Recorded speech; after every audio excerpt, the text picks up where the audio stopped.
Et avant de rentrer dans l'analyse vraiment des aspects, je trouve que c'est toujours intéressant de regarder comment se compose cette carte, de regarder un peu la disposition des planètes. Et comme là, on va voir qu'il y a toujours une concentration de planètes dans le signe du Lion, puisqu'on a donc le Soleil, la Lune, le nœud sud, Mercure et Jupiter qui sont en Lion. Donc cette concentration, en fait, elle est pas, enfin, elle va nous donner la couleur du ciel, hein, mais elle n'est pas spécifique à cette lunaison. Comme vous le savez déjà, hein, si vous suivez les énergies astrologiques, eh bien, ça fait un moment qu'on est dans cette dynamique Lion, depuis l'entrée de Jupiter en Lion, le changement d'axe des nœuds lunaires et bien sûr le transit du Soleil en Lion.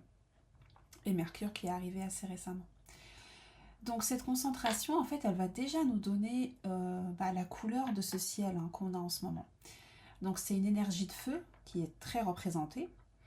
C'est pas spécifique à cette lunaison, comme je le disais, mais on va quand même continuer à travailler sur des thématiques très solaires, hein. Et quand on dit thématique solaire, sur un plan individuel, eh bien, on parle plutôt de tout ce qui va être en lien avec l'affirmation de soi, avec un travail aussi sur son identité, sur sa valeur, sur ses talents créatifs et aussi sur notre positionnement, donc notre place dans le monde, entre autres.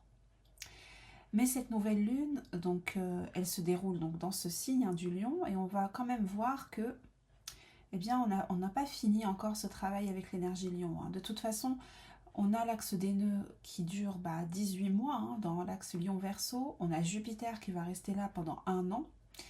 Donc on va voir que même si cette concentration va se dissiper peu à peu, eh bien on aura quand même toujours en fond, ce rappel de travail, voire de nettoyage, de purification en fait de cette énergie lion.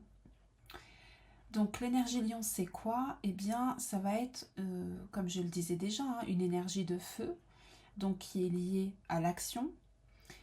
C'est notre capacité à rayonner, donc à trouver sa place, à sentir aussi nos talents créatifs, à être connecté à notre cœur, à nous montrer généreux, à être vraiment dans la souveraineté aussi de notre propre royaume. Donc